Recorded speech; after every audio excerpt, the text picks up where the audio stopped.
Comment choisir ses relations quand on a atteint la maturité, surtout chez les femmes? Quand je parle de maturité, c'est un âge déjà un peu avancé ou bien on a déjà beaucoup appris de la vie. On est un peu expérimenté. Mais on a ce problème de choisir parfois un partenaire avec qui on va cheminer. On a cette difficulté. Moi, l'amour, je le résume en deux phases, dans deux grands tableaux. Le premier tableau, je l'appelle l'amour primaire. C'est l'amour de la jeunesse. L'amour où il y a encore de naïveté en nous. L'amour là qui nous rend parfois folles. L'amour où ta maman à la maison est comme ta épouse. C'est-à-dire, si elle te dit ne va pas avec ce gars, tu es têtu, tu vas toujours avec ce gars. Si elle te dit non, faut penser non. Ça, c'est l'amour qui est de la naïveté, l'amour primaire, l'amour qui est normal. Et c'est là où on fait parfois des choses qui vont au-delà même de l'imaginable. L'amour de jeunesse. C'est normal, tout le monde passe par là. Et ceux parfois qui n'ont pas eu la chance ou bien qui n'ont pas été bien encadrés durant cette période, il y a parfois des retombées, des conséquences. Et nous voyons ces conséquences parfois. Des enfants précoces, la venue de certaines choses. Bien sûr, c'est une grâce avoir un enfant et tout, mais c'est quand même des retombées. Et ce sont des choses parfois qui impactent ta vie, soit négativement, soit parfois positivement, durant ta vie aussi, durant le reste des jours encore. Et là, après ça, il y a ce qu'on appelle maintenant l'amour secondaire. C'est l'amour dont je suis en train de parler. L'âge de la maturité, l'âge où tu as appris beaucoup de choses. L'amour où tu veux jumeler avec tes objectifs, tu veux jumeler avec tes responsabilités. Cet amour où tu dis, j'ai une charge, peut-être j'ai eu un enfant plus tôt, peut-être j'ai même mes parents, tous comptent sur moi. Je suis la tête de la famille. Donc, c'est-à-dire une relation où tu sais, tu vas gérer en même temps tes responsabilités, tes obligations, tes projets avec cet amour, avec ton partenaire. Et là, il te faut un partenaire. Et la plupart des femmes aujourd'hui, elles pleurent beaucoup. C'est-à-dire, elles se plaignent. À chaque fois, l'homme est mauvais. L'homme, c'est un pervers, c'est un narcissique, c'est un gigolo. J'ai fait telle chose, je me suis occupé de lui, j'ai dépensé, je me suis investi, il m'a plaqué, il m'a fait comme ça, il a fait telle chose. Ce sont des femmes matures qui sont en train d'en payer le prix aujourd'hui. Ce sont elles qui se plaignent constamment. Et ça revient. Et chaque fois que je cause, parfois, je veux causer avec une ou deux. Et ce sont des questions qui reviennent parfois. Qu'est-ce qu'on va faire de ces gens d'hommes? Qu'est-ce qu'on va faire des hommes aujourd'hui qui viennent juste pour pouvoir avoir quelque chose et qui vont repartir? Mais laissez-moi vous dire une chose, les guerrières. La situation et le problème viennent de vous. C'est-à-dire, il y a des techniques, il y a des stratégies à employer juste pour avoir une relation à un certain âge. Il y a des choses sur lesquelles tu dois tenir compte. Même avoir un partenaire, il y a des choses sur lesquelles tu dois tenir compte. Et vous avez un problème, le plus grand problème majeur. Le premier problème majeur que vous avez, c'est la confiance en soi. C'est-à-dire, vous n'avez pas d'abord confiance en vous. Peut-être vous vous dites qu'à cet âge, j'ai déjà eu à faire un enfant ou deux enfants dans un autre foyer. Avoir un partenaire, normalement, pour moi, je ne mérite pas de l'avoir. D'autres se le disent. D'autres parfois disent que voilà ma copine avec laquelle j'ai grandi. Celle-là, on a grandi ensemble. Mais aujourd'hui, elle est dans un foyer depuis 12 ans, depuis 9 ans. Elle avait son homme, elle a fait ses enfants. Mais moi, je n'ai pas cette chance, je n'ai pas cette capacité. Moi, je ne sais pas pourquoi je n'ai pas pu avoir cette chance. Alors, vous perdez la confiance, votre confiance personnelle, l'estime de soi. Vous n'avez plus cette estime. Vous remettez en question qui vous êtes. Vous remettez en question le statut que vous incarnez. Vous remettez en question tout ce qui concerne une relation. Et là, ça affecte sur vous. Une fois que vous parvenez à avoir un partenaire, c'est-à-dire vous faites tellement d'efforts pour mieux le conserver. Vous faites tellement d'efforts pour mieux le garder. De telle manière que, c'est-à-dire vous vous simplifiez. Et là, vous lui accordez plus de valeur à celui-là. Parce que vous vous dites que si je le perds, je ne peux plus avoir quelqu'un dans ma vie. Si je le perds, c'est grave. C'est que je ne peux plus encore recommencer à zéro pour chercher encore à avoir un partenaire. Alors, nous, on connaît le genre d'homme que vous le transformez. Parce que c'est vous qui le transformez. C'est ta manière et ta conduite qui le transforment à être ce qu'il est. Et plus tard, tu en payes le prix. Je m'explique au fait. Le fait déjà de te dire en tête que si je le perds, je vais... Donc c'est comme si pour moi il est fini. Si je le perds, c'est comme si je dois recommencer à zéro. Là, vous vous mettez cette idée dans la tête de pouvoir tout faire pour pouvoir le conserver. Et quand vous mettez l'idée dans la tête de pouvoir tout faire pour pouvoir le conserver, c'est quoi? Vous vous mettez à tout faire. Je connais ce genre de personnes-là. Ils sont à la maison, Il est couché au canapé. La femme le nourrit. La femme l'habille. La femme va au boulot. Il est là à la maison. C'est-à-dire, vous l'avez rendu paresseux sur toutes les formes. Parce que vous avez peur de le perdre. Vous êtes obligé de le faire. Et pourtant, vous ne savez que vous l'avez déjà perdu. Une fois déjà que vous adoptez déjà cette attitude-là, vous l'avez déjà perdu. Une fois déjà que vous avez perdu la confiance personnelle, la confiance en vous, vous l'avez déjà perdu. Vous le rendez paresseux. Et vous pensez que vous faites bien. Vous allez le garder, vous allez le laisser là. Il sera à vous. Il va dépendre juste de vous. C'est-à-dire vous voulez qu'il dépende de vous. Vous ne pouvez pas qu'il soit indépendant parce que vous avez peur que si déjà il devient indépendant, vous allez le perdre. Donc vous faites tout l'effort pour qu'il soit dépendant de vous. Et une fois que cela commence, il va plutôt aller voir ailleurs, puisque l'homme n'aime pas trop ça. L'homme n'aime pas où parfois il voit c'est facile.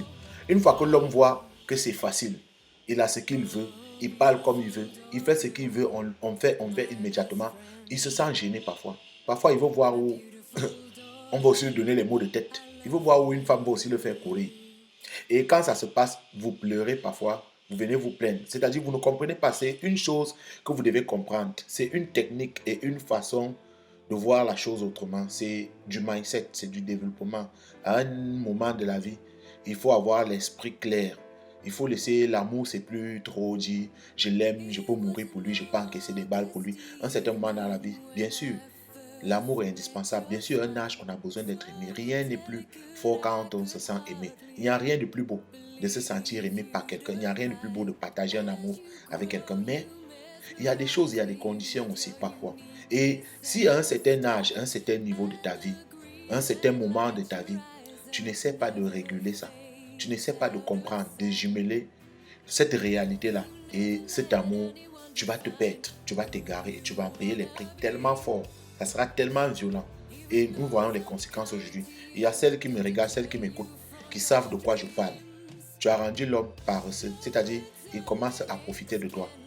Il a un projet, tu vas t'investir pour pouvoir injecter ton argent dans son projet. Parce que tu ne veux pas qu'il aille voir ailleurs. Tu te dis peut-être qu'il peut aller voir ailleurs, une autre femme le fait. Et là, tu vas le perdre. Pourtant, tu es déjà en train de le perdre. En résumé, sur cette hypothèse, c'est quoi le fait? Le fait, c'est quoi? C'est juste d'avoir confiance en vous. De savoir déjà ce que vous pouvez donner, malgré les situations que vous avez déjà traversées, malgré les relations que vous avez déjà eu à avoir dans un passé. De savoir déjà ce que tu peux donner en amour. De savoir déjà ce que tu incarnes, la valeur des principes que tu incarnes. De savoir déjà tout cela. Une fois que tu le sais et que tu dis que je marche selon cette valeur-là, j'ai mes objectifs, j'ai mes obligations, j'ai des choses que je dois forcément remplir avant d'atteindre un âge. Alors, quand vous avez un partenaire qui vient près de vous ou bien qui vous approche, il faut qu'il le sache. Parce que lui-même, en vous approchant, il a besoin de vous. Il a besoin de ça. S'il vous approche, il sait déjà. Et si déjà il connaît votre statut, le statut que vous avez, peut-être vous êtes divorcé, peut-être vous sortez d'une séparation, peut-être vous êtes femme, vous avez été femme au foyer déjà, peut-être vous êtes même dans votre troisième relation. Si déjà il le sait et il veut continuer, ça veut dire qu'il est prêt. Il est prêt à rester avec vous. Mais ça dépend de vous. Il n'a pas de prix. Mais vous vous dites qu'il y aura un prix à payer. Et parfois, vous confondez le prix qu'il va falloir payer. C'est quoi? Il y a d'autres manières de l'amener encore à vous aimer. Il y a d'autres manières de faire en sorte qu'il reste près de vous. C'est d'avoir confiance en vous. De sortir votre image. De faire en sorte que vous l'illuminez. De faire en sorte que vous vous transformez à être celle-là dont il a parfois besoin. Mais tellement vous avez confiance, vous avez perdu cette confiance. Peut-être le fait d'être célibataire depuis un certain bout de temps, ou bien le fait d'avoir perdu confiance en vous encore vous a fait prendre tellement de poids. Ça vous a fait vous êtes négligé. C'est-à-dire, vous coiffez normalement, vous rendez jolie, vous rendez belle, comme je connais la beauté africaine, avec ses formes, avec ses coupes. Vous avez perdu ça. Vous avez perdu cette notion. Vous avez perdu cette envie. Et une fois qu'un homme entre dans votre vie, vous préférez l'habiller. Vous préférez faire en sorte qu'il soit beau, il soit chaud. Il sort, vous avez honte même parfois de le suivre. Vous restez à la maison. Vous dites que non, c'est mon homme, il m'appartient. Il faut que je m'occupe de garder la maison. Quand il vient, il faut qu'il me trouve. Je suis là. Je ne dois pas le perdre. Je dois faire telle chose. Mais vous faites en sorte qu'il soit tellement bien. Vous voulez faire en sorte qu'il reste près de vous. Mais vous vous négligez vous-même. Ce n'est pas parce que vous voulez, mais c'est parce que vous avez perdu cette confiance en vous. Vous ne savez pas que parfois même, vous devez vous-même encore rendre tellement belle. Parfois, rajeunir dans certains maquillages, rajeunir dans certaines choses que vous faites, rajeunir dans certaines balades, dans certains jeux. Vous devez l'amener à comprendre cela. Vous devez l'amener aussi à comprendre, à dire que sois fier de m'avoir. C'est une bénédiction si tu es avec moi. C'est une chance pour toi d'être avec moi. Mais vous ne le faites pas. Vous êtes concentré plutôt à vouloir le garder. C'est la même chose aussi chez certaines femmes qui sont déjà au foyer, qui ont leur mari à un certain moment, c'est-à-dire elles perdent la confiance en elles. Elle dans un foyer, elle se plaint. Elle dit qu'aujourd'hui, avec mon mari, on fait pratiquement 6 mois, on ne couche plus ensemble.